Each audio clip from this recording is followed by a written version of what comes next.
Hi friends, ಇವತ್ತು ನಮ್ಮ ಹಿತ್ತಲಲ್ಲಿ ಹಣ್ಣಾಗಿತ್ತು. ಹಣ್ಣು ತೊಗೊಂಡು ಹರ್ಕೊಂಡು ಬಂದಿದ್ದೀವಿ. ಹಣ್ಣು ಹೆಂಗಾಗಿದೆ ನೋಡಿ, ಒಂದಿನ ಅಷ್ಟೇ ಇಟ್ಟಿದ್ದೀವಿ.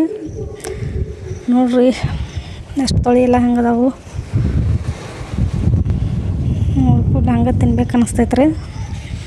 ನೋಡ್ರಿ ಎಷ್ಟು ಚಲೋ ಆಗ್ಯಾವ ನೋಡ್ರಿ, ಹಳದಿ ಕಲರ್ ಹಣ್ಣು.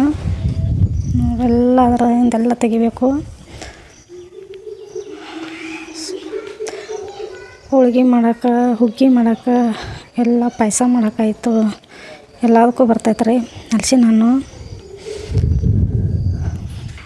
ಹೋಳಿಗೆ ಹುಗ್ಗಿ ಎಲ್ಲ ಏನು ಇಂಗ್ರೀಡಿಯೆಂಟ್ಸ್ ಎಲ್ಲ ಮಾಡ್ಬೋದು ರೀ ಅದ್ರಾಗ. ಚಲೋ ಐತ್ರಿ. ಹಂಗೈತೆ ನೋಡ್ರಿ ಅನ್ನ ಎಲ್ಲ ಸಪ್ಪಿ ನೋಡ್ರಿ. ಒಂದು ಹಣ್ಣಿಗೆ ಎಷ್ಟು ಹಣ್ಣು ಉಂಡಿದಾವು. ಇದೆಲ್ಲ ಸಪ್ಪಿ ನೋಡ್ರಿ. ಒಂದು ಹಣ್ಣಿಗೆ ಎಷ್ಟು ಇದಾಗೈತೆ ನೋಡ್ರಿ. ಅದು ತೊಳಿ ಹೆಂಗದಾವ ನೋಡ್ರಿ, ಚಲೋ ಅದಾವು, ಹಳದಿ ವರ್ಣ ಅದಾವು. ಶೇರ್ ಮಾಡಿರಿ, ಸಬ್ಸ್ಕ್ರೈಬ್ ಮಾಡಿಕೊಡ್ರಿ, ಲೈಕ್